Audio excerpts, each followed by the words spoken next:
Ok, muy buenos días. Mi nombre es Ronald Flores, soy el director del Departamento de Educación. En esta ocasión tengo el agrado de comentarles acerca de la vida de Carlos Mérida en esta cátedra Salvador Aguado dedicada al cambio de narrativa y a estos disruptores que nos motivan con sus pensamientos y sus acciones a intentar también nosotros cambiar de una narrativa establecida, cualquiera que ésta sea. Antes que nada, quiero agradecerle a Jocelyn Menegaso tanto su atención en la administración del día a día de esta cátedra, como en su apoyo en el detalles y en la elaboración de esta presentación. Muchas gracias, Jocelyn. Muy bien, hablemos de el señor Carlos Mérida.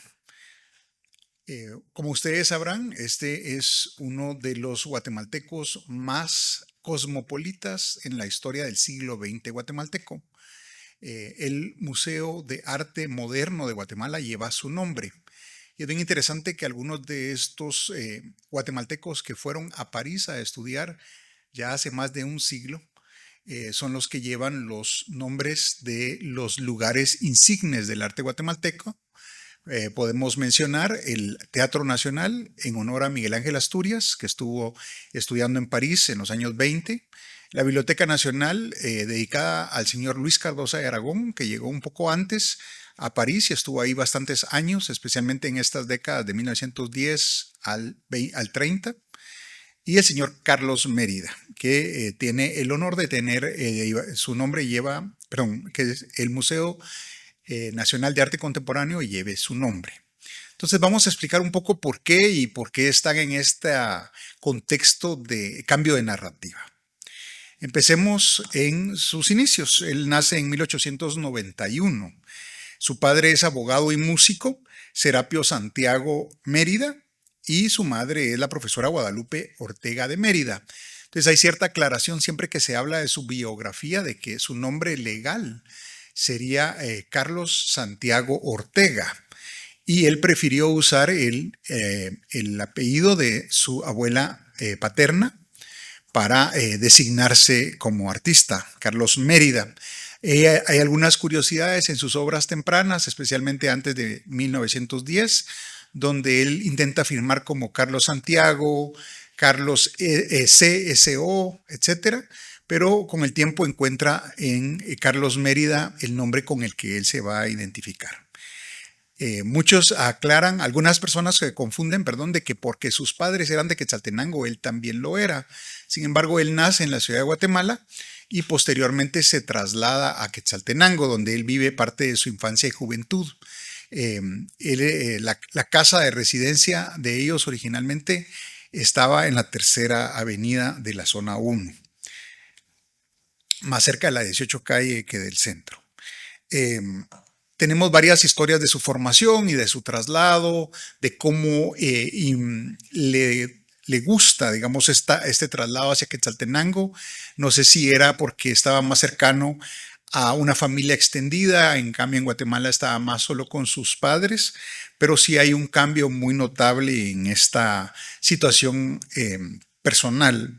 Al inicio, él recibe clases de pintura con el maestro italiano Vilchi, o Vilchi, como ustedes prefieran, y recibe clases de piano con los maestros Jesús y Ricardo Castillo, que son muy importantes y de pronto se han olvidado.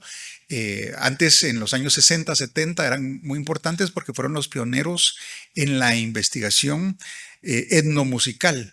Ahora todos conocen al maestro Castillo, que también ha hecho algunos experimentos con la música y la marimba especialmente, pero él es como un seguidor de Jesús y Ricardo Castillo.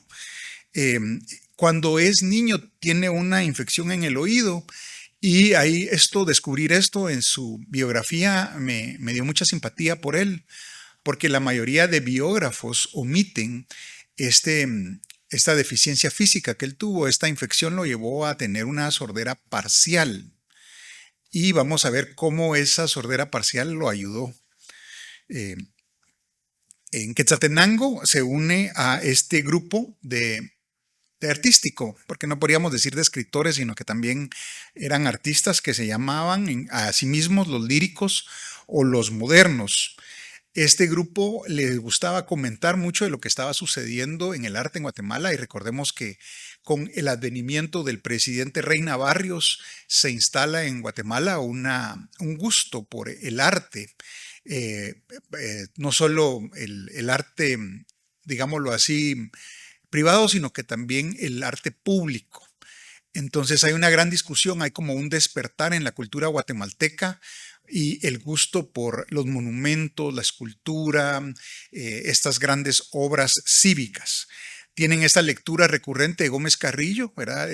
Ahora nosotros tenemos que pensar, o nos cuesta pensar especialmente a la juventud, lo importante que era Gómez Carrillo en el ambiente intelectual de Guatemala a inicios del siglo XX. Él era el gran influencer guatemalteco antes de que esto fuera un tema.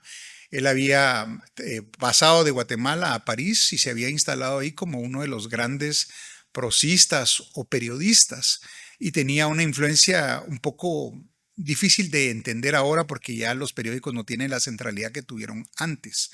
Y por supuesto Rubén Darío, que no solo habían estos dos centroamericanos, habían llegado a París, sino que triunfaban ahí y eran ampliamente leídos por toda Iberoamérica. Entre este grupo estaba el señor Alberto Velázquez Gunter. Vamos a hablar de él un poco más adelante.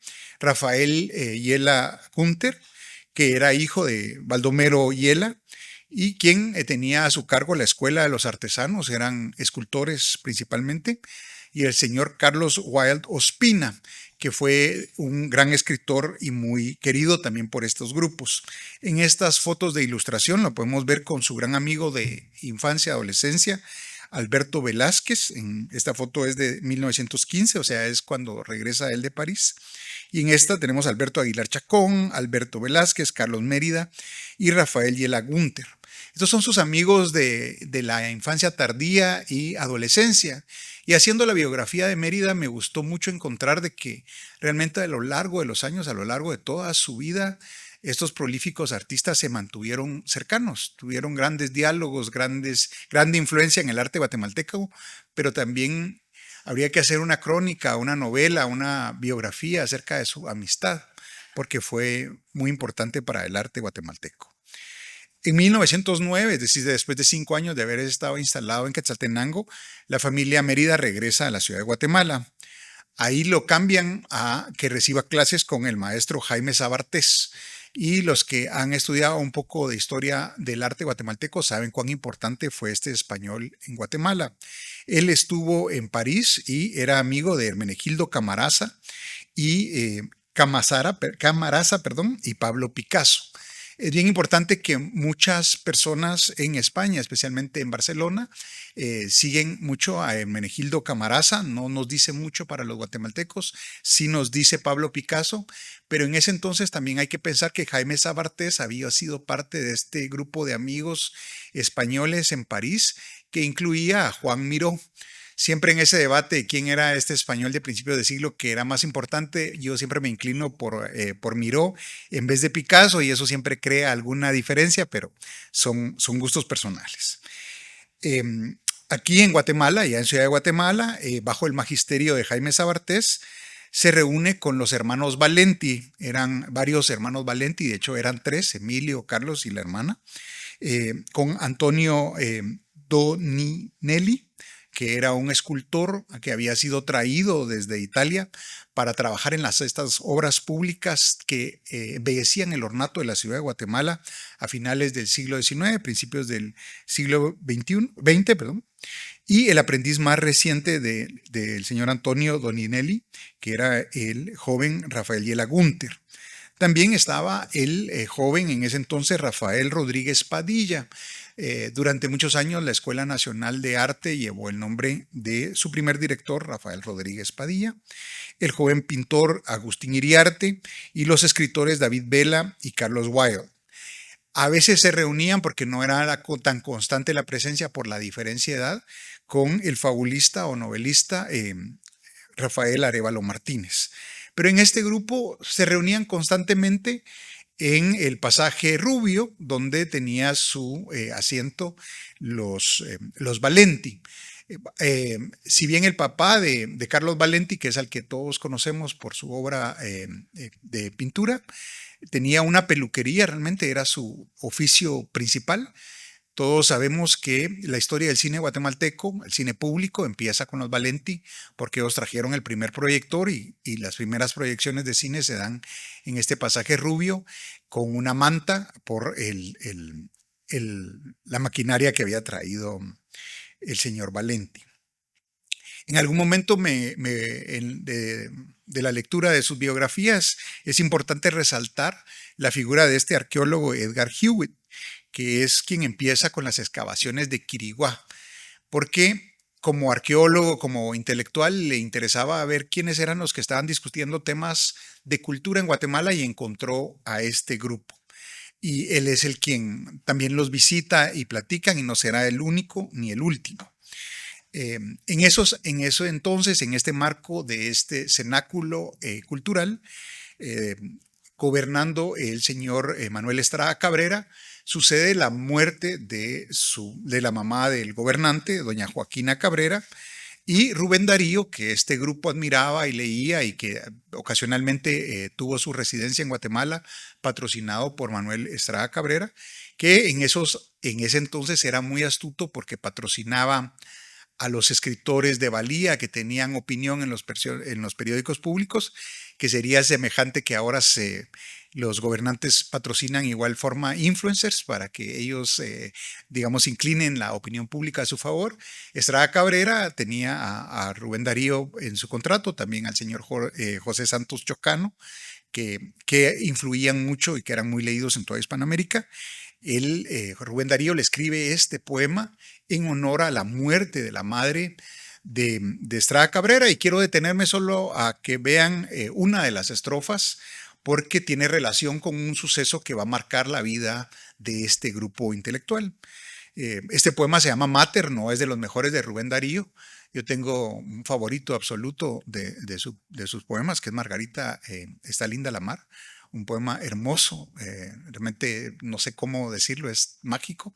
Entonces este poema no es de mis favoritos, pero es importante en esta historia.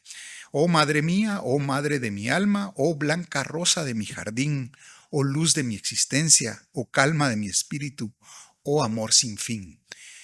Este es un poema por encargo, pero aún así podemos ver la sensibilidad de Rubén Darío al expresar este sentir ante la muerte de una madre.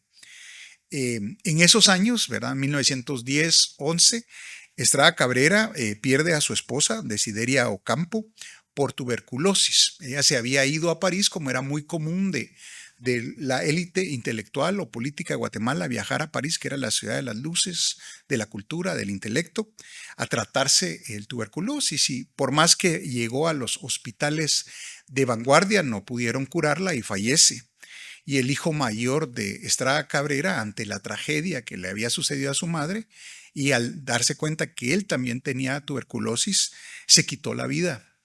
Y cuando uno, digamos, trata de explicarse por qué Estrada Cabrera se volvió tan difícil como gobernante, y como después todos sabemos por la anécdota que nos ha contado de una forma tan vívida el doctor Milton Argueta, de cuando es la semana trágica, alguien acusa a Estrada Cabrera de que está perdiendo sus facultades mentales.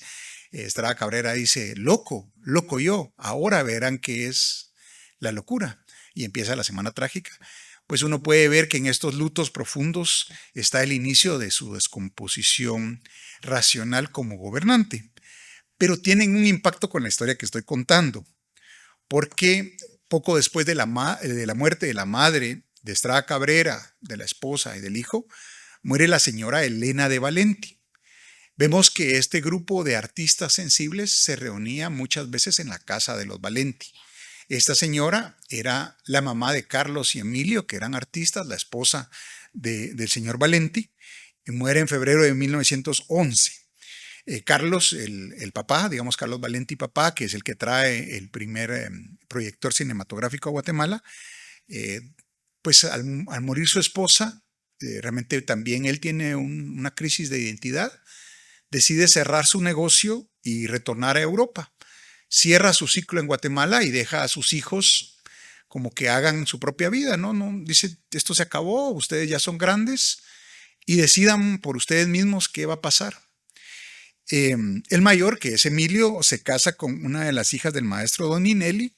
La hermana también se casa. Y Carlos se siente como de pronto desgarrado, ¿no? No solo ha muerto su madre, sino que su papá lo ha dejado a su suerte. Tampoco es tan joven, él en ese entonces tiene 18 años, pero aún así es bastante joven. No sabe muy bien qué hacer y obviamente influye mucho en las decisiones del grupo. Jaime Sabartés, que es el maestro de este grupo, decide montar una exhibición con las pinturas de los mejores alumnos del grupo como para levantar el ánimo y cambiar la tónica de las reuniones, y hace esta primera exposición del grupo en el lobby del diario El Comercio.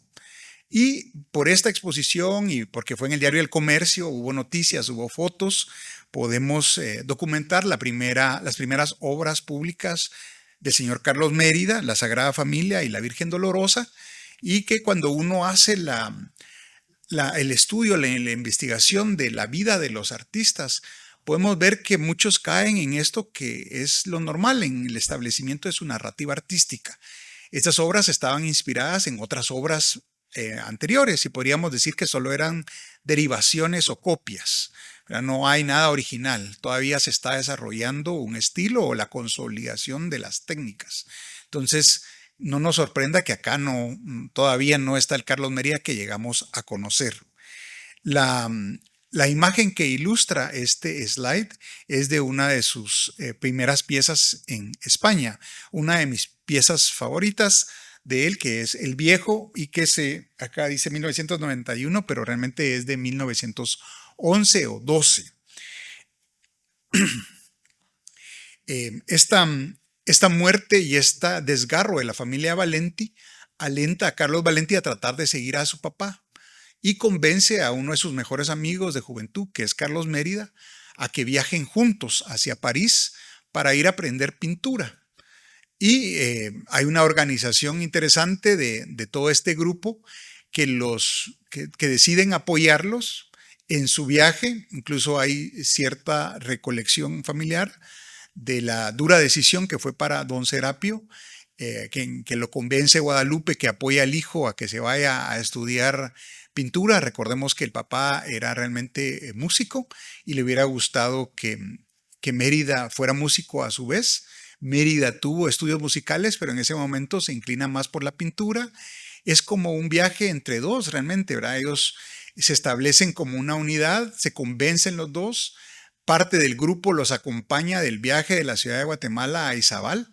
Y verá, ahora pensamos digamos que renegamos un poco de que a veces el tráfico se pone difícil en Teculután o en los Amates, pero ese viaje era de una semana, ¿verdad? Para llegar a Izabal en esos entonces. Y se los despiden en el puerto. Y el viaje más o menos entre su partida de Izabal hasta su arribo en París les lleva un poco más de un mes, casi 5 semanas de viaje, donde ellos en el trayecto hablan de muchos de sus proyectos.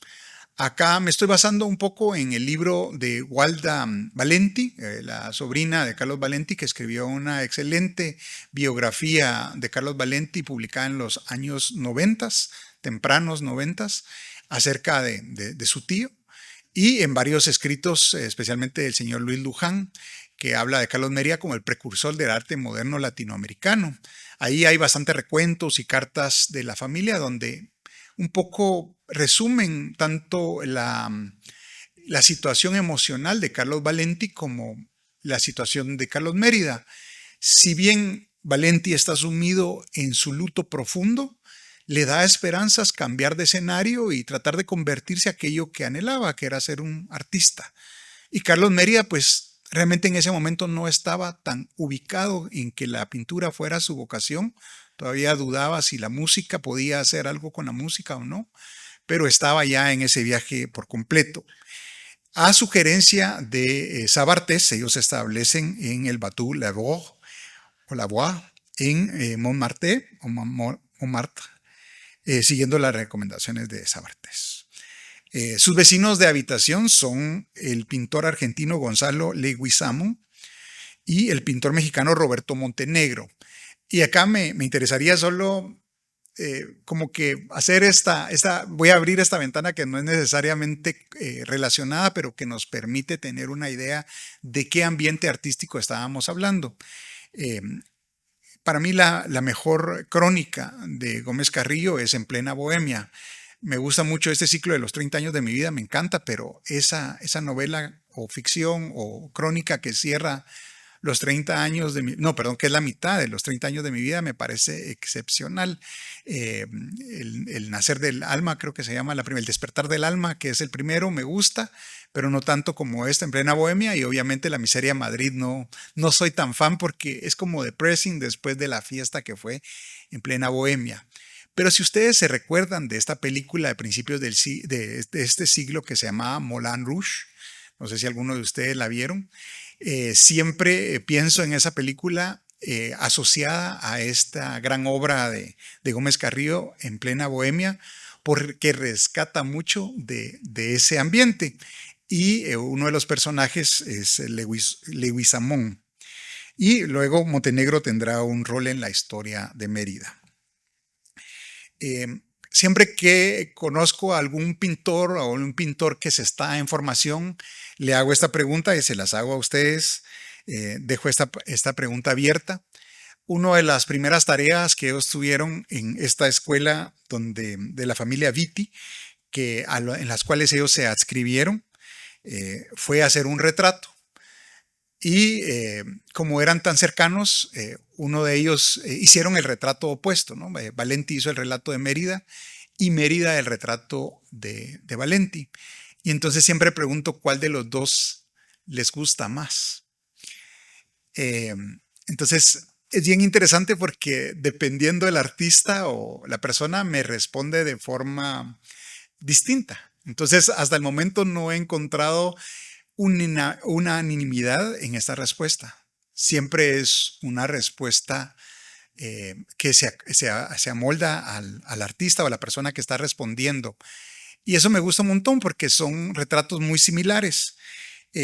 Si ustedes ven o si alguno de ustedes adivina cuál es el retrato de Carlos Valenti, es el que hace Mérida y es el que está con el sombrero.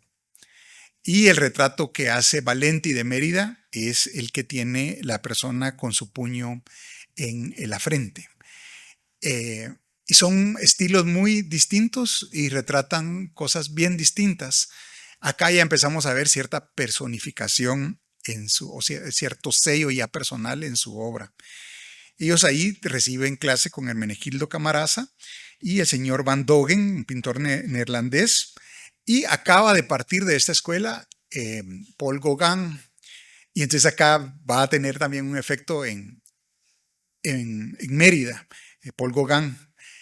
En ese momento están recibiendo clases y como que el gran maestro ausente es Gauguin y hay mucha conversación acerca de él y su viaje.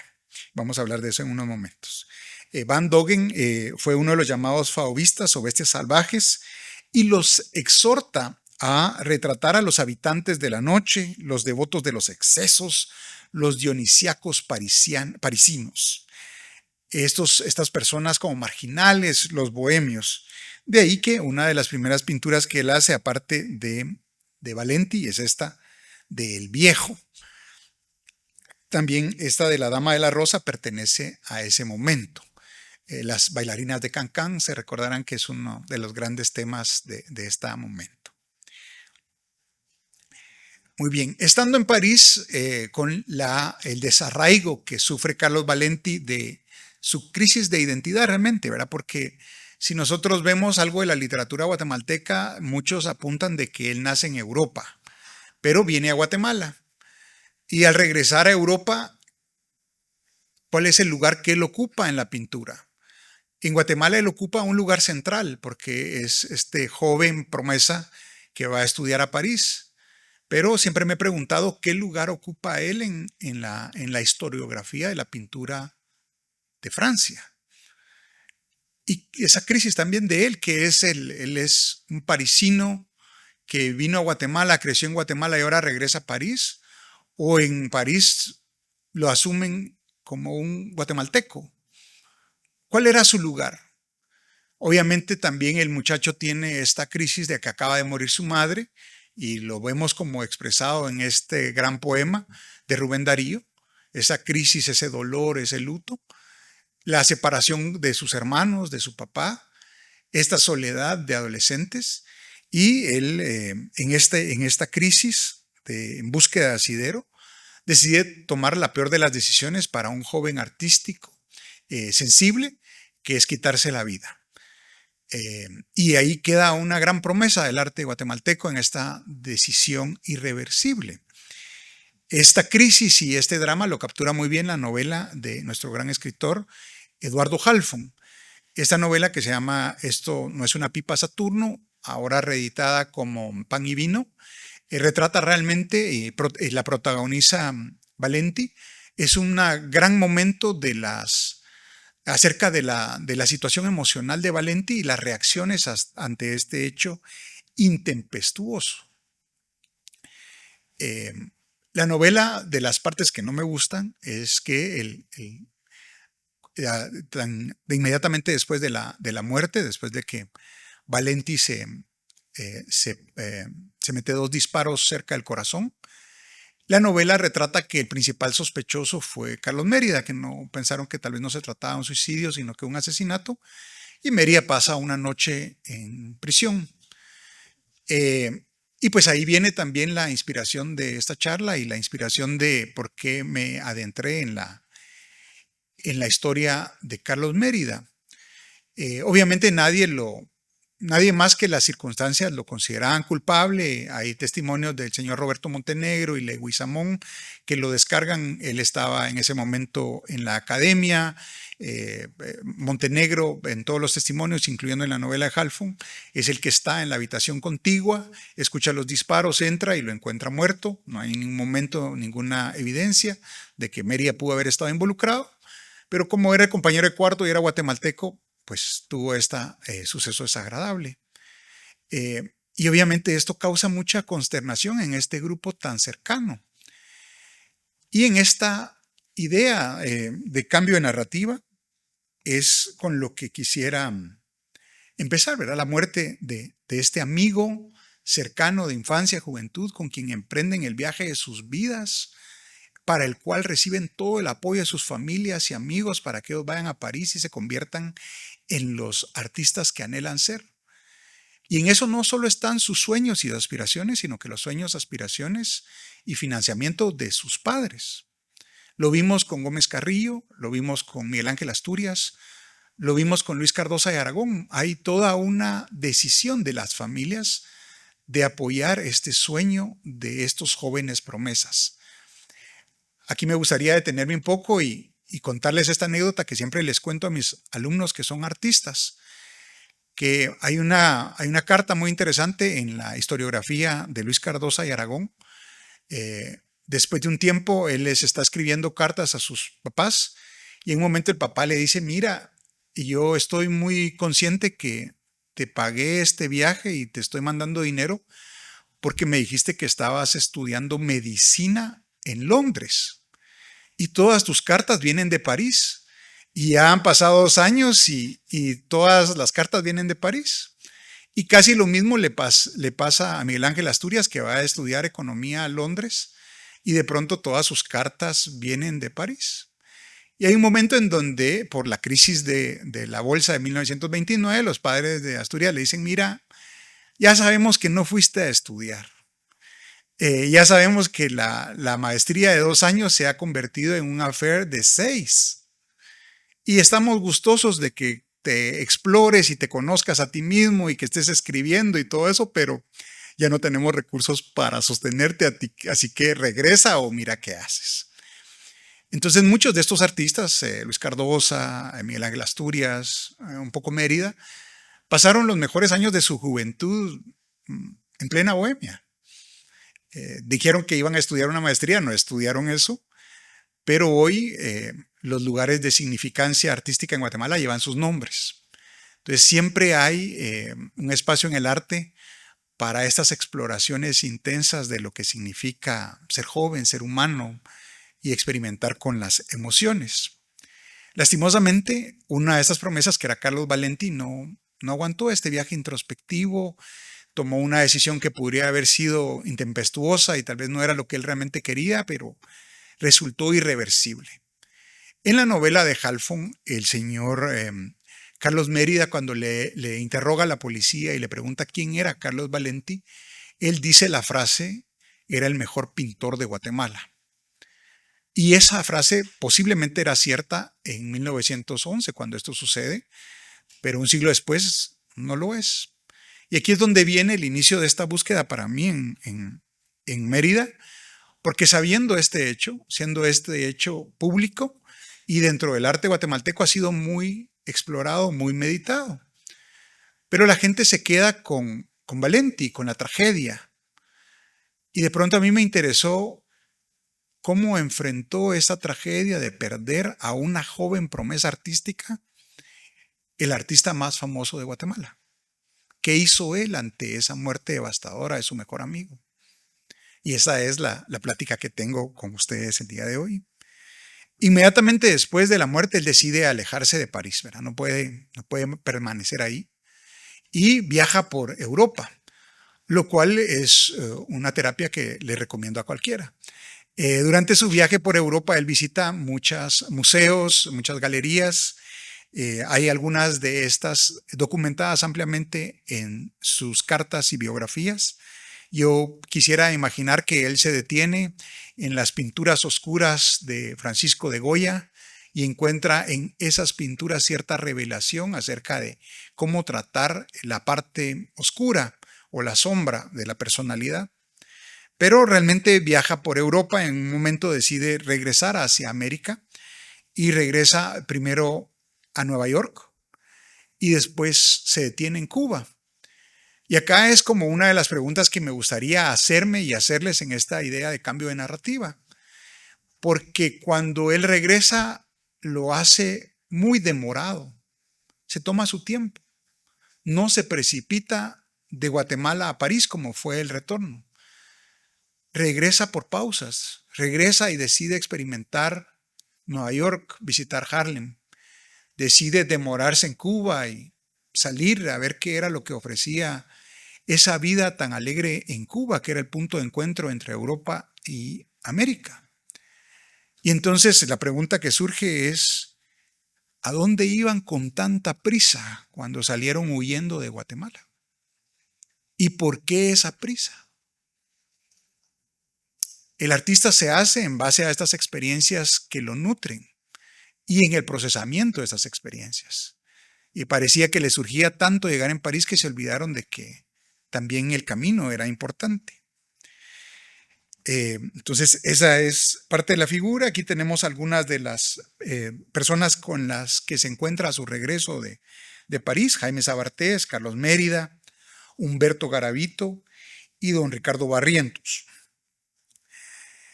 En Guatemala, pues todo le pregunta, ¿verdad? Es obvio, ¿cómo te fue en París? ¿Qué pasó? ¿Qué pasó con Valenti? ¿Qué aprendiste? ¿Con quiénes tuviste clases? ¿Qué viste? ¿Cómo te cambió en esta narrativa tu viaje a París? Y una de las cosas que vemos en su respuesta como artista es que empieza a hacer estas obras y se llaman el poema del trópico. Y me imagino que en estas obras que él hace sobre la vida bucólica de Guatemala, de los paisajes tropicales, de las personas simples, está un poco del fauvismo y está un poco de Gauguin. Porque hay un momento en donde Mérida hace el viaje que Gauguin está haciendo a la inversa, de un país tropical hacia París, para buscar el asunto de su pintura y ser un artista relevante. Y Gauguin decide tener el viaje inverso, de París, cansado de esa escena artística, hacia la Polinesia. Y en ese momento el gran artista pintor francés, en vez de dedicarse a pintar la bohemia parisina, empieza a pintar estas pinturas por las cuales lo conocemos todos, que son el trópico de la Polinesia. Entonces creo que ahí empieza a decir Mérida, bueno, tal vez hay cierto acierto o hay cierto lujo en ser de este lugar tropical. y tal vez en vez de poner un viejo de París, puedo poner estas jóvenes de este lugar en mis pinturas. Parte de esta reflexión él las comparte con este cenáculo de artistas excelentes, ¿verdad? Arevalo Martínez, Carlos Wildo Espina, Rafael Yela Gunter. En algún momento a Rafael Yela Gunter lo acompaña nada más y nada menos que Silvanus Morley.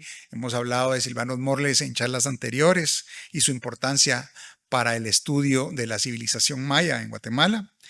Y se formaliza este grupo y se convierte en el Ateneo Batres Montúfar, que también él asiste. Está entre los que ya leí Virgilio Rodríguez Beteta, que es el papá de Virgilio Rodríguez Macal, y el profesor Adrián Recinos, sobre quien hemos discutido con anterioridad.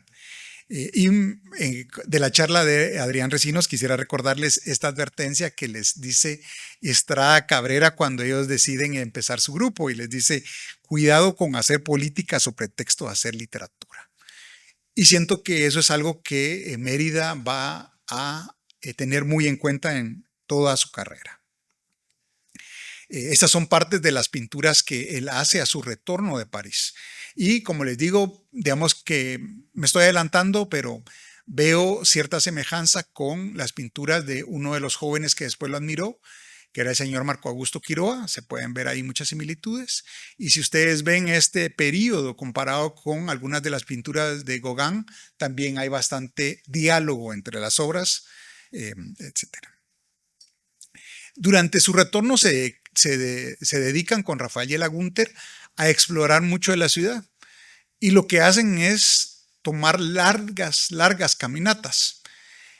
Había otra persona que siempre estaba deambulando por la ciudad y por el departamento de Guatemala en bicicleta, que era el joven Jorge Ubico. Entonces hay mucha coincidencia entre ellos tres porque son como exploradores de la naturaleza. Ya que ellos están haciendo esto, se les une nada más y nada menos que Silvanus Morley. Y Silvanus Morley siempre les está hablando de la civilización egipcia y la civilización maya.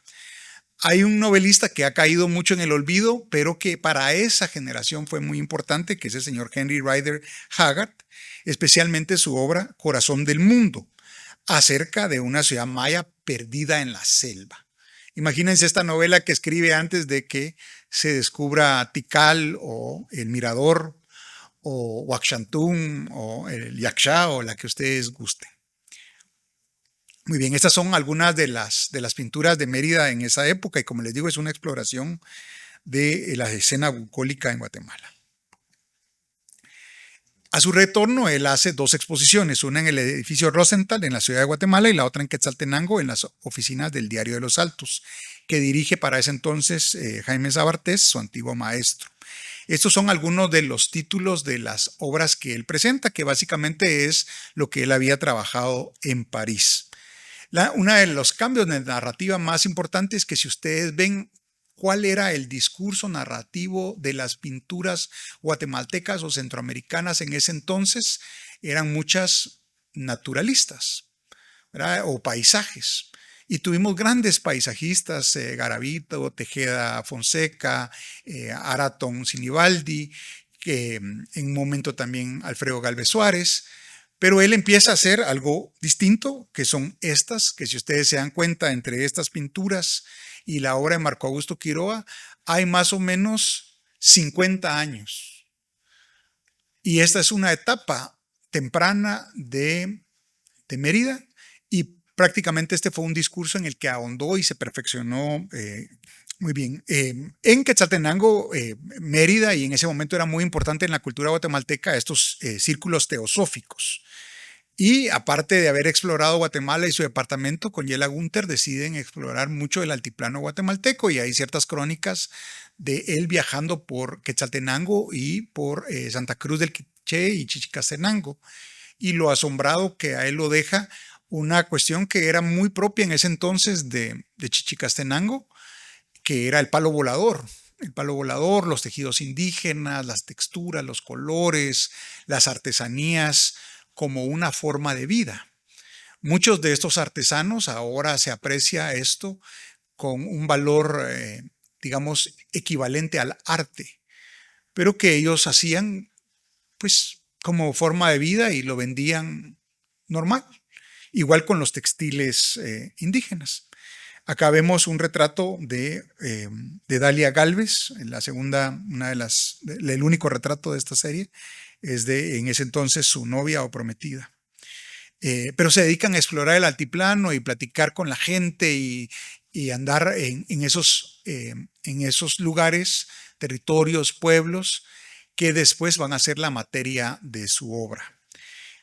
Suceden los terremotos de diciembre de 1917, enero, febrero de 1918, y en ese momento Alberto Velázquez Gunter ha ganado los Juegos Florales con el poemario Madrigal en voz baja. Y no sé si alguno de ustedes recuerda el poema que todos nosotros sabemos de Alberto Velázquez Gunter.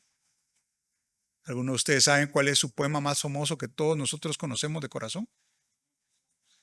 ¿Cuál? Muy bien, es uno muy sencillo que cuando se los diga ustedes van a decir, ah, sí sé quién es Alberto Velázquez Gunter, que fue gran amigo de Carlos Mérida. Y el poema empieza, bandera nuestra, a ti juramos, devoción perdurable, lealtad perenne, amor, sacrificio, esperanza. Este es uno de los poemas de Alberto Velázquez. Después del terremoto, Carlos Mérida contrae nupcias con la señora Dalia Galvez y recién casados, pues el país en esta crisis tratando de reconstruirse, Mérida dice, mira, vámonos a México, allá tengo algunos amigos, esto no es París, pero ahora México es una ciudad interesante, veamos qué pasa. Y se van hacia México esta joven pareja y lo primero que hace Mérida es ir a buscar a quien había sido su compañero ahí en Montmartre, el señor Roberto Montenegro, que para entonces es uno de los pintores más comisionados por el secretario de Educación del presidente Álvaro Obregón, el señor José Vasconcelos. Todos creo yo que en algún momento de nuestra formación leímos de José Vasconcelos, su proyecto educativo, su visión acerca de América Latina, su idea que se llamaba, ¿se recuerdan? La raza cósmica, estos valores, principios, ideología de José Vasconcelos y su intento fallido por alcanzar la presidencia mexicana. En ese momento José Vasconcelos es una suerte de mecenas del arte porque comisiona a estos pintores muralistas a que intenten plasmar de una forma muy digerible pasajes de la historia mexicana para que el pueblo pueda entender de qué se trató la Revolución Mexicana. Esto no solo es arte, sino que también es propaganda y es una de las funciones que él comete. Para eso ha contratado a los mejores muralistas de ese momento en México, que son Diego Rivera, David Alfaro Siqueiros, José Clemente Orozco en ese momento, y a ellos se les une Roberto Montenegro y Carlos Mérida. Según Vasconcelos, el arte debe ir en busca de las raíces indígenas y en contra de las tendencias que intentó imponer el porfiriato, que Europa representaba lo más avanzado de la cultura mundial. Como les digo, esto de Vasconcelos tiene sus hondas raíces intelectuales filosóficas en este escrito de la raza cósmica, donde él plantea que la solución para América Latina es el mestizaje. El mestizaje es el gran aporte de América Latina a la humanidad. Y es una búsqueda constante de la conciliación entre los instintos primigenios y la técnica más avanzada. Esto obviamente forma parte del ideario que después llevará a cabo Carlos Mérida. Vean estas pinturas representativas de la época y son aplicaciones técnicas de todavía una búsqueda de un lenguaje dentro de un marco más europeo. En ese entonces, al llegar a México, organiza su primera exhibición individual en la Academia Nacional de Bellas Artes Mexicano y empieza a plasmar los motivos que extrae de un mundo indígena, pero ya empieza esta figuración hacia lo abstracto. Manuel Horta, en ese momento un crítico importante, comenta que Mérida marca una ruta novísima, inteligente, extática, y lo ubican como parte del movimiento artístico Renacimiento Mexicano. Esto va a tener sus pros y sus contras, pero ya empezamos a ver que en estos dibujos más abstractos provenientes del mundo indígena empieza a haber algo que no había habido en la narrativa establecida de la pintura de América Latina. Mientras tanto, en Guatemala, Rafael Yela Gunter, Alberto Velázquez Gunter y Carlos Weil lideran un alzamiento contra Estrada Cabrera en Quetzaltenango. Esos eran sus puros amigos de toda la vida. En ese mismo momento en México, Diego Rivera le pide apoyo en el mural de la Escuela Nacional Preparatoria, dirigidos por el maestro Roberto Montenegro, y nace su primera hija, Alma. En 1923, Vasconcelos comisiona a Mérida 2 murales en la Biblioteca Infantil de la Secretaría de Educación Pública y expone en este grupo colectivo en Nueva York. Pero vemos que Mérida se está integrando por completo ya con un mural propio a este grupo de muralistas mexicanos que sigue siendo histórico sin parangón en la historia mexicana. Estos son algunos de sus pinturas y dibujos de esa época. Acá hay algo muy importante para nosotros, que Yela Gunther trabaja con el maestro Manuel Gamio, que era de los pioneros de la arqueología mexicana, en el proyecto de Teotihuacán.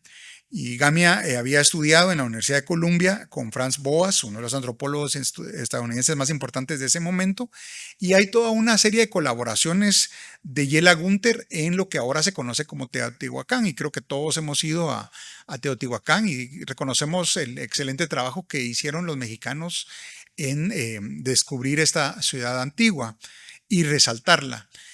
Y hubo en la reconstrucción cierta libertad creativa que le permitió a Yela Gunther hacer como monumentos en esa misma línea, pero que obviamente no eran solo restauraciones.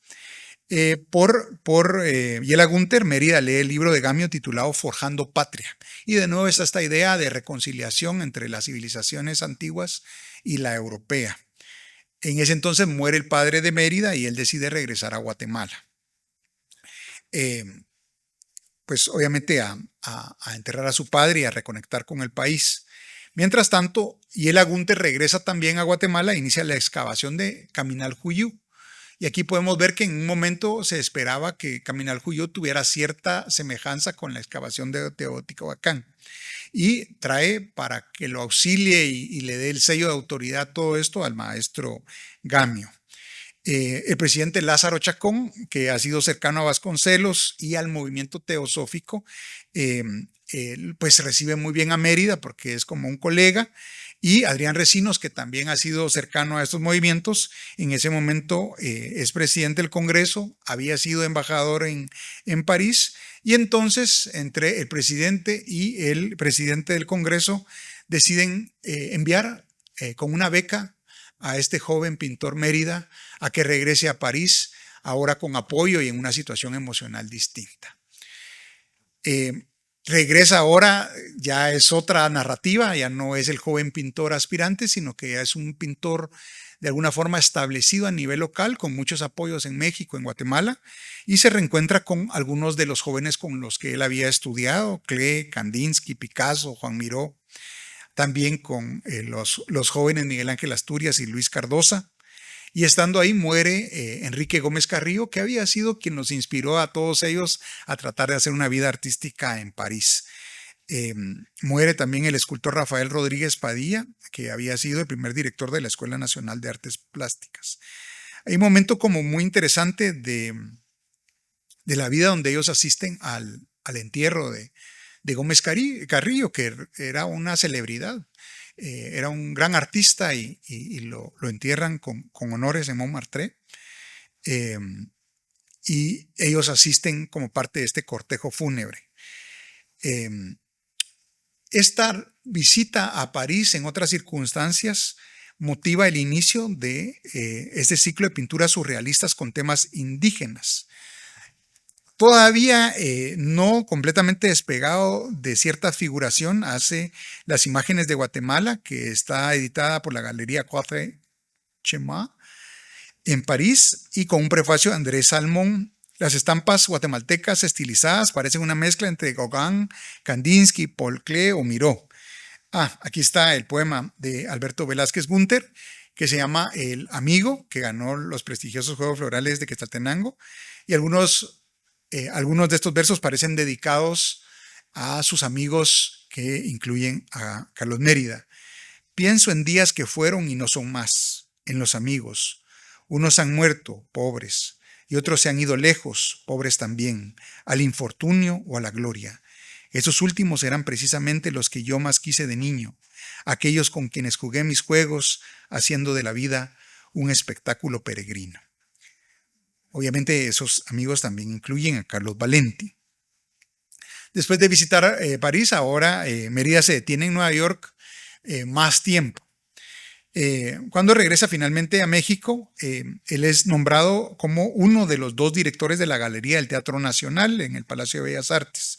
Es profesor de la Escuela Central de Artes Plásticas y organiza la Escuela Libre de Dibujo en Coyoacán. Aquí Mérida ya ingresa al establecimiento, digamos, a la institución cultural mexicana que es tan importante. Él ya es parte integral de esta nueva ola artística en México. Aquí podemos ver algunos de los dibujos de esta época y se dan cuenta que ya empieza con este juego surrealista y abstracto, pero siempre inspirado por la tradición indígena. En México se encuentra con Yela Gunther y ambos están jugando con la idea de hacer algo similar a la Escuela de Bellas Artes en Guatemala. Yela Gunther es enviado por Lázaro Chacón como agregado cultural de la Embajada de Guatemala en México. Y se reúnen estos 2 amigos. Yela Gunther está en lo de Teotihuacán, Manuel Gamio, Carlos Mérida. Sucede algo que hay un momento en la vida de Guatemala que todos eran ubiquistas y Ubico gana magnánimemente la primera elección en 1931 y ya que él había sido amigo de estos 2 artistas, los considera ambos para que fueran los directores de la Academia de Bellas Artes en Guatemala y tratar de hacer este esfuerzo que habían visto en París y en México en el país. Finalmente Ubico se decanta por Yela Gunther y eso de alguna forma no le gusta del todo a Carlos Mérida, no le gustó tanto, pero pues era un gran amigo y decide apoyarlo. Y esta parte de las cosas que le habla Ubico a Yela que deben hacer es construir un nuevo Palacio Nacional. Para el diseño contratan al pintor Agustín Iriarte y a Yela Gunther le comisiona 12 estatuas monumentales a Justo Rufino Barrios y a Benito Juárez y le pide que elabore un obelisco en la ciudad. Esto es parte de la obra del ornato público de Jorge Ubico. Mientras tanto, en México, a Carlos Mérida lo nombran director de la Escuela de Danza de la Secretaría de Educación Pública. Y este fue el puesto burocrático que él tuvo durante muchos años. En esa escuela de danza empieza a danzar, o ya danzaba su hija Ana.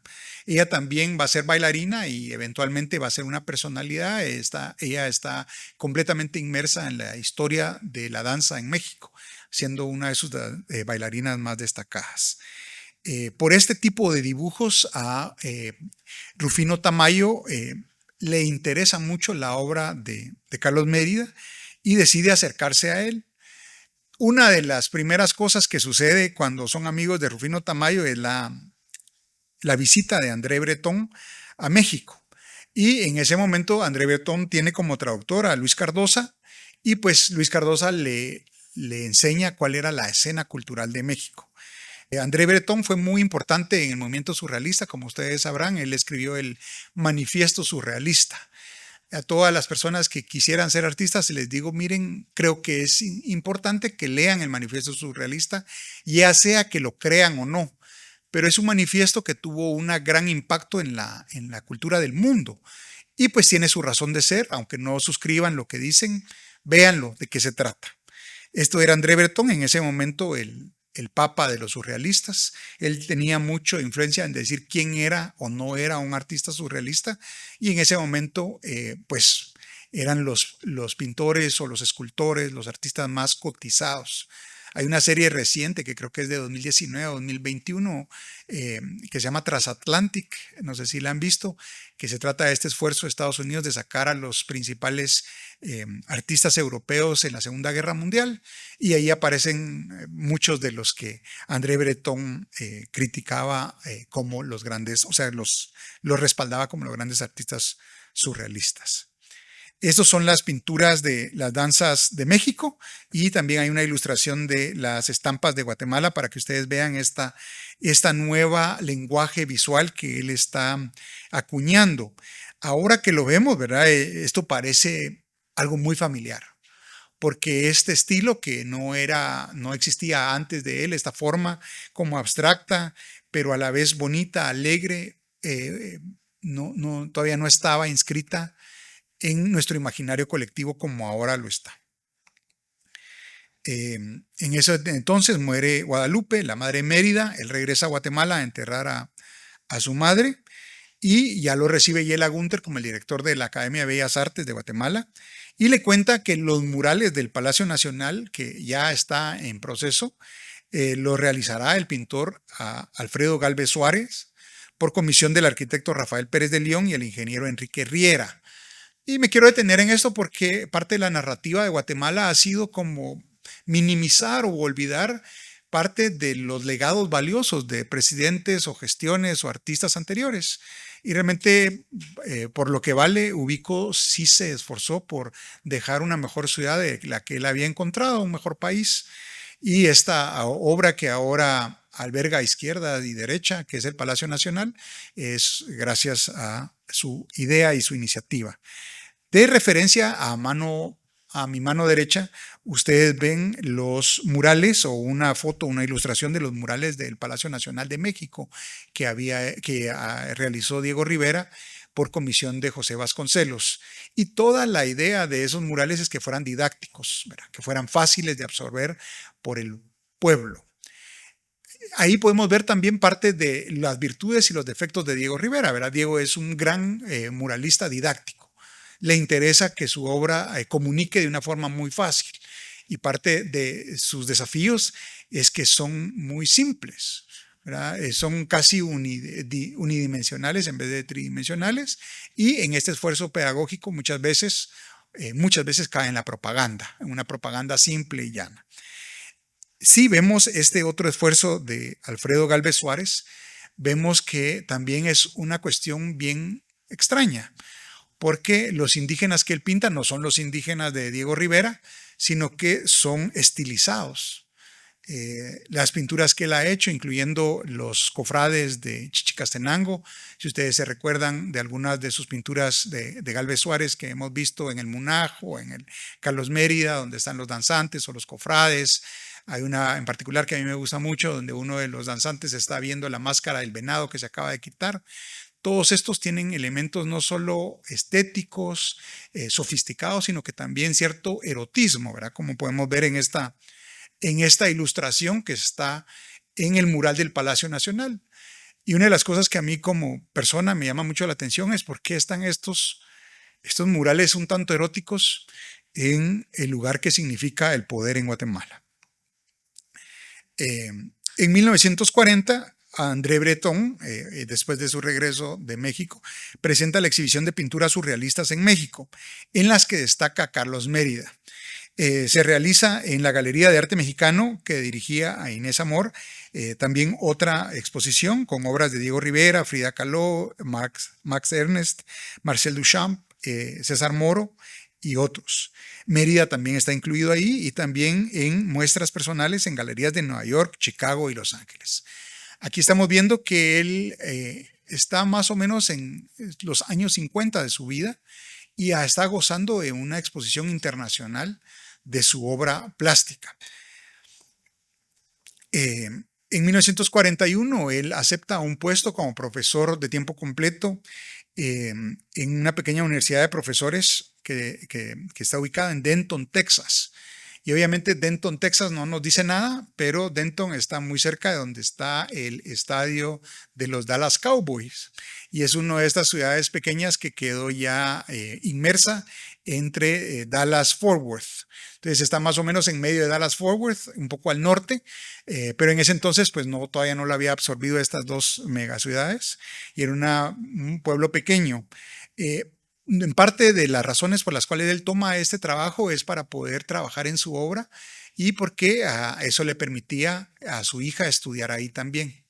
Entonces vemos que ese año él lo aprovecha bastante en su obra pictórica. En esos años, después de regresar de Texas, es nombrado director de la Escuela de Danza Moderna de México y ahí vamos a ver que mucha de su obra en ese momento está dedicada a esbozos de personajes y vestuarios. Él sería una especie de director de arte de las danzas. Entonces hay muchos de esas obras.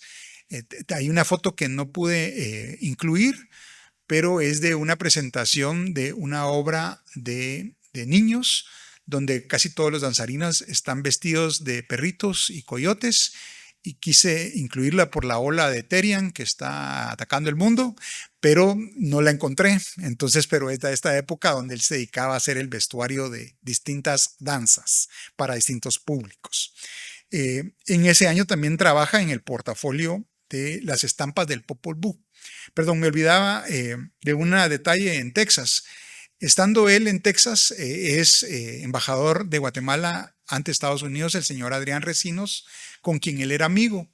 Y él pide que Mérida lo visite y hacen un recorrido por los museos de Washington. Adrián Recinos le habla que él está traduciendo el Popol Vuh. Y recuerden el interés de Sylvanus Morley por la civilización maya. Eso inspira a Mérida a hacer estas estampas del Popol Vuh, el trabajo y la plática con Adrián Recinos. Por esos días en México conoce a las pintoras Leonora Carrington y Remedios Varo, que son parte de las personas que salieron huyendo de Europa y que ambas se insertan plenamente en la historia de la pintura iberoamericana. A la solicitud de Mérida, Baró y el pintor Marc Chagall colaboran en distintos aspectos del arte para montar distintas obras de ballet en el Teatro de Bellas Artes. La Casa de Mérida, en ese momento, estamos hablando de tempranos 1940, se convierte en una suerte de embajada alternativa donde pasaba Miguel Ángel Asturias, pasaba Jorge Ubico, pasaba Luis Cardosa de Aragón, pasaban derecha e izquierda visitándola. Y acá me quiero hacer solo una de las pausas que les había hablado, que él tenía una sordera parcial. Y una de las cosas que comentan toda esta gente que empieza a pasar de su casa en los años 40 y que va a durar hasta que él muera en 1984, que la gente parte del peregrinaje de los guatemaltecos de alcurnia y de las élites era pasar a ver a Mérida. Y de las cosas que la gente decía es que él era una de estas personas que sabía escuchar a la gente. Y haciendo la investigación me di cuenta que él era una persona que tenía que poner mucha atención y tratar de leer los labios para poder entender qué estaba diciendo la gente, y por eso toda la gente que lo visitaba se sentía particularmente escuchada. Mucha gente no sabía que él tenía este defecto de sordera, solo veían que era una persona que, como pocas, le ponía atención. Recién graduada de la Universidad de Texas, la hija de Mérida, Ana, se integra al Instituto Nacional de Bellas Artes como subdirectora de la Academia de la Danza Mexicana. Después del triunfo de la Revolución guatemalteca, Mérida visita Guatemala por invitación del escultor quetzalteco Galeotti Torres, en ese entonces director de la Escuela Nacional de Artes Plásticas, y lo invita a impartir una serie de conferencias, conocer a los nuevos pintores, escultores, y pues eso estimula a Mérida. De vuelta en México, Mérida se integra a un equipo liderado por los arquitectos Mario Pani y Sergio Ortega para la planificación y construcción del centro urbano Benito Juárez, conocido como los multifamiliares Juárez. Este fue uno de los primeros grandes proyectos urbanos en México. Era un proyecto de edificios o multifamiliares de apartamentos para una clase media-baja. Y lo que quisieron los arquitectos y el gobierno mexicano es que no fuera solo un proyecto de vivienda popular, sino que también que fuera hermoso, que tuviera parte del arte integrado. Esta es la primera gran comisión dentro de la arquitectura que le dan a Mérida. A él le dicen, miren, van a hacer estos 4 edificios, háganos una propuesta. Él hace una propuesta de los 4 soles basado en la cosmología maya. Y esto fue muy apreciado, fue muy gustado, impactó mucho en México porque eran esculturas de bajo relieve. Y esta es una obra, hay un libro dedicado solo al muralismo de Mérida en estos multifamiliares. Estos edificios tuvieron que ser demolidos después del terremoto de 1985 en México. Y lo interesante es que a pesar de que fueron demolidos, hubo parte de su obra que fue rescatada y reenmarcada para que sobreviviera. Entonces, aunque se destruyeron los edificios, algunas de sus piezas fueron conservadas. Pero eso lo pone en el mapa. El gobierno de la revolución lo designa agregado cultural de la embajada guatemalteca en Italia. Y Mérida ahí se dedica a hacer varios estudios de las esculturas romanas, ¿verdad? Es casi como un sueño para un artista que el gobierno lo designe agregado cultural a Roma. Hace una serie de trabajos y se da cuenta de este muralismo que después va a tener un efecto en Guatemala. Entonces se dedica a pintar y a investigar murales y pinturas. Y de ahí, ese año, él publica su autobiografía. De eso he sacado esta cita que es muy citada. Esta es la cita más citada de su obra. Su autorretrato, que es muy breve, ¿verdad? Tendrá unas 12 páginas editadas, es muy sustancioso. Y de ahí sale esta cita que para muchos críticos sintetiza su visión del arte. Me voy a tomar el permiso de leerla. Dice: mezcla como soy de indígena mayaquiche y de español, el espectáculo de la brillante suntuaria de nuestros aborígenes, de sus danzas llenas de unción y rito, de los maravillosos paisajes que se pueden contemplar en Guatemala, de las expresiones plásticas milenarias que nos legaron nuestros abuelos, los constructores de Palenque y Quiriguá, me hacían sentir el hondo conflicto de que no era fiel a mi tradición y a mi raza, al no escuchar las remotas voces interiores que tenazmente me reclamaban. Eso es lo que él está escribiendo. Ya en ese momento está casi llegando a cumplir 60 años, acerca de lo que él sentía cuando era joven pintando en París, al no escuchar las remotas voces interiores que tenazmente me reclamaban. Aquí podemos ver este cariño, donde dice los paisajes de Guatemala, las expresiones artísticas milenarias, que tuvieron gran impacto en su obra. Ya podemos empezar a ver los esbozos de lo que va a ser su estilo, por el cual es tan cotizado en toda América Latina. Son abstracciones del mundo indígena, es cierta aplicación del surrealismo, pero no completamente surrealista. Es abstracto, pero no solo es abstracto. Es indigenista, pero no es indigenista.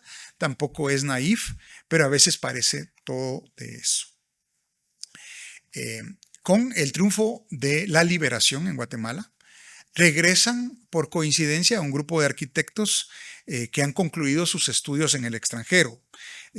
Los arquitectos Aycinena, Hausler, Arena, Minondo y Montes. Aycinena y Hausler se graduaron en México, mientras que Llarena, Minondo y Montes en Illinois, Boston y Alabama respectivamente. Todos regresan en un lapso de 5 años y traen entre manos un gran proyecto que es tal vez el último gran proyecto de urbanístico en el centro de Guatemala. Ellos querían construir el centro cívico, tenían esa intención. En ese momento se llamaba Parque Navidad, y Arbenz, alguna gente revolucionaria, no sé por qué, dice que fue idea de Arbenz, nada que ver, son de estos arquitectos. En un momento, para tratar de aplacar los ánimos del ejército, quería cederles estos terrenos para que fueran una especie de colonias militares a lo Aurora 1 y 2 o lo Urdes. Y por suerte la liberación impidió eso. Ahora conocemos el centro cívico y sabemos que están algunas de las obras de Mérida en este centro. Estos arquitectos establecen la Facultad de Arquitectura, la Dirección de Obras y se lanzan a colaborar en el diseño y la construcción del nuevo centro cívico de la ciudad. Aquí esto es la propuesta, ¿verdad? Era un complejo de edificios estatales unidos por espacios abiertos entre plazas y jardines. Esto es lo que ellos soñaban al expandir la ciudad de Guatemala hacia el sur. Casi todo, como les decía en alguna plática, en las memorias de Juan José Arévalo, cuando él dice que están haciendo la revolución, dice: en un momento tuve que cruzar toda la ciudad de Guatemala a medianoche. Él vivía cerca del Tribunal Supremo Electoral y tuvo que cruzar casi a donde está el Calvario. Creo que llegó a la 16 o 17 calle de zona 1 a medianoche. Él dice: crucé toda la ciudad de Guatemala a medianoche, ¿verdad? Ahora el centro cívico ya no es el sur de la ciudad, sino que es plenamente el centro de la ciudad. El centro cívico ocupará el espacio del antiguo Parque Navidad, el Estadio de Autonomía y la Penitenciaría Central. Parte de la idea de estos arquitectos modernistas habían visto lo que había hecho Carlos Mérida en el Multifamiliares Juárez o el complejo de edificios Benito Juárez de México y le dicen, mira, ven con nosotros y tú te encargas de todos los murales de todos los edificios del centro cívico. Pero acá es donde también quiero hacer el énfasis del cambio de narrativa que establece Mérida en la cultura de Guatemala. Él había visto el trabajo, el esfuerzo de lo que había sido el Palacio Nacional y había sentido en carne propia el deseo de participar y la imposibilidad de participar en los murales del palacio. Esa obra recayó en exclusiva y con todo el mérito hizo un gran trabajo en Galvez Suárez. Pero Mérida decide hacer algo que pocos artistas hacen. Habiéndole otorgado el honor de tener su obra en todo el centro cívico, dice, esto no es una buena idea. ¿Por qué no mejor incluimos a los otros muralistas y hacemos de esto una celebración de los que ahora son los mejores muralistas de Guatemala? Y ya que son tantos edificios, todos podemos poner un poco de nuestra parte y hacer algo que la Universidad Marroquín le gusta mucho promover, que es la co-creación. Juntémonos como escultores, co-creemos para que no sean obras que no estén en diálogo entre sí y hagamos algo hermoso entre nosotros. ¿Quiénes son en este momento los mejores muralistas de Guatemala? Entonces le dan los nombres de los que todos conocemos. En ese momento, Roberto González Goyri acaba de regresar de Nueva York. Grajeda Mena, Dagoberto Vázquez han estudiado en Chile y deciden incluir a un patojo que prometía, que tenía cierto lenguaje pictórico que parecía que hacía demostrar que él tenía potencial, que era el joven Efraín Recinos. Le dicen, bueno, integremos a estos que ya son reconocidos y han tenido estudios en el exterior, que son González Goyri, Grajeda Mena, Dagoberto Vázquez, y este joven promesa, y trabajemos todos juntos los murales del centro cívico. Entonces, esta idea de un artista que en ese momento es consagrado, de decir, co-creemos, compartamos, trabajemos juntos para embellecer nuestra ciudad, es algo también en un cambio de narrativa que era muy necesario en el mundo cultural de Guatemala. Pues, hemos visto parte de sus murales del Crédito Hipotecario Nacional, esta que ilustraba otra de las slides, que es el de la Municipalidad de Guatemala, que está en el lobby de la municipalidad. Este otro que es su mural público, que está en el Instituto Guatemalteco de Seguridad Social. Si se dan cuenta, en el Instituto Guatemalteco de Seguridad, el mural externo es de Roberto González Goyri y es una forma muy didáctica de contar toda la historia de Guatemala para que sea fácil de entender en 6 estampas muy sencillas en alto relieve. Entonces a él le toca este otro mural más en el lobby del IX y hace una cosa hermosa que no necesariamente es didáctica, pero que si ustedes se detienen a contemplarlo, sí pueden entender esta historia del país, pero en vez de inclinarse hacia la propaganda, como había visto con Diego Rivera, él decide inclinarse hacia algo artístico y también abstracto. Una de las cosas más interesantes para mí como guatemalteco es que él ha aprendido esta técnica de murales con láminas de cobre en Roma. Y es muy costoso en términos artísticos, muy laborioso, es muy difícil de hacer este procedimiento en láminas de cobre porque primero se tiene que hornearlas para que los colores se fundan y brinden una apariencia cercana a la acuarela. Es muy costoso. Y le deciden invitar a que este mural, que es tan difícil de hacer, lo haga en el Banco de Guatemala, porque el banco no solo preserva los valores más importantes financieros guatemaltecos, sino que iba a preservar este mural tan costoso. De más está decir que en ese entonces el banco estaba presidido por Alberto Velázquez Gunther, que habíamos visto que era un gran amigo de infancia y juventud de Mérida, y es a quien le vemos este poema tan hermoso de la bandera nuestra.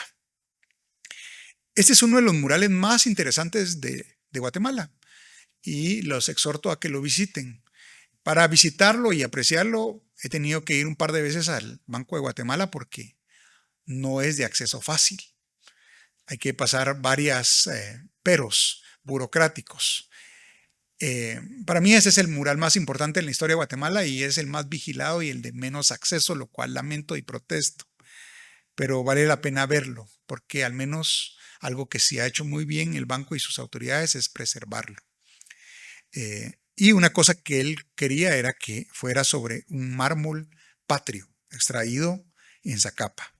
El mural entero mide más de 100 metros y es un lujo de obra.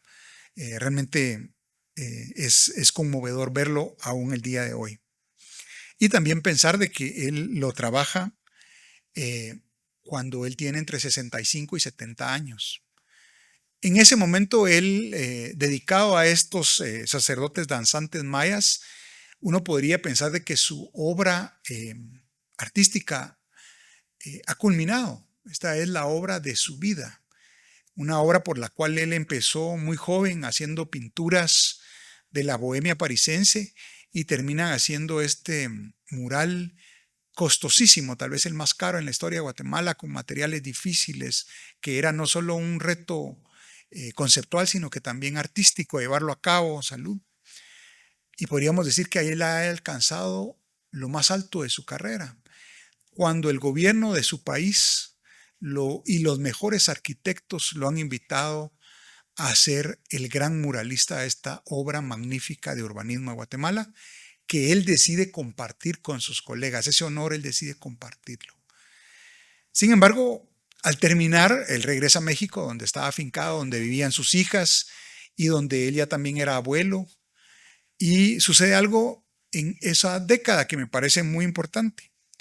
Hay un grupo de artistas jóvenes muy inquietos, muy rebeldes, muy contestatarios, que han estudiado en la Escuela Nacional de Arte, que se han formado con estos grandes maestros históricos de Guatemala y que ellos mismos en esa temprana edad ya se creían que estaban destinados a la grandeza y lo estuvieron, que era Marco Augusto Quiroga, Roberto Cabrera, el Marrené Rojas, me hace falta alguien acá, Efraín Recinos, por supuesto, Efraín Recinos, que para mí es el artista más singular de Guatemala, el más querido.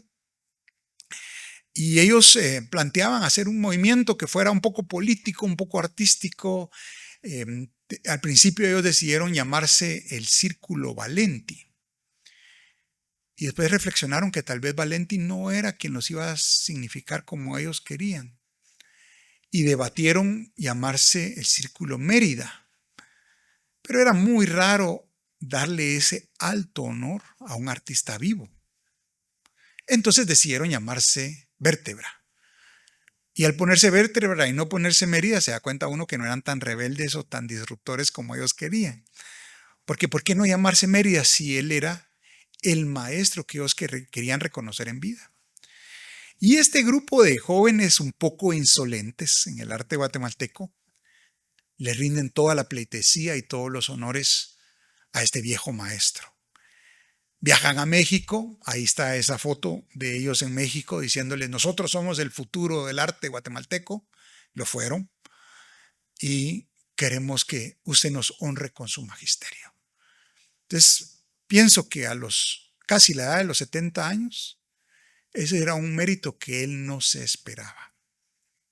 En el manifiesto Vértebra, que vale la pena leer por su posicionamiento aún el día de hoy, se sitúan ellos como grupo entre mitos y leyendas, incertidumbres y miedos, la ciencia y la ficción, la técnica, el progreso, la razón y la barbarie, la atracción y la naturaleza. De una manera pública y explícita reivindican la búsqueda, la experimentación y la trayectoria de Mérida. Bueno, del momento en que él sale de Guatemala buscando su destino artístico en 1911 a este manifiesto, Han sido un viaje de 60 años. Imagínense que él se hubiera quedado abatido y triste por la muerte de su gran amigo, la gran promesa del arte guatemalteco. Sin embargo, su respuesta fue honrar los esfuerzos de su padre, de sus amigos y de su amigo fallecido y convertirse en el pintor que ellos querían que él fuera. Y no se convirtió en cualquier pintor o un pintor más, sino que este pintor que en el momento en donde le otorgan un honor que todos quisieran, decide compartirlo con sus pares. Y de pronto también se vuelve algo muy raro en referente de un grupo de artistas rebeldes. Todo joven artista debe ser iconoclasta y rebelde por definición. Muy pocas veces deciden honrar a alguien vivo. Y eso sucedió. Y esa persona fue Carlos Mérida.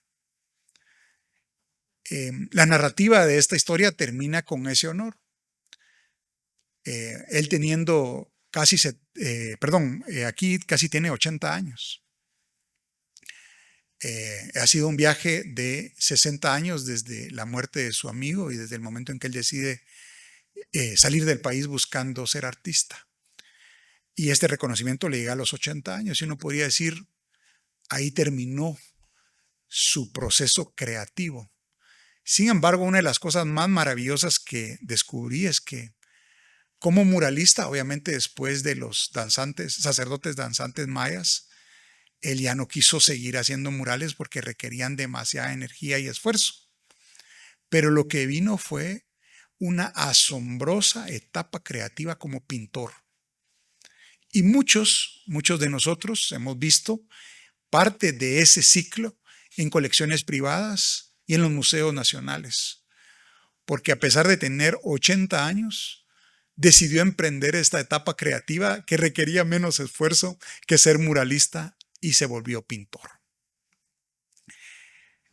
Me pregunto entonces cuál es su legado, ¿verdad? Porque cuando hablamos de Carlos Mérida, lo primero que viene a mente es este honor que le dio la patria, que el Museo de Arte Moderno, del cual él forma parte, pero no es él todo el arte moderno.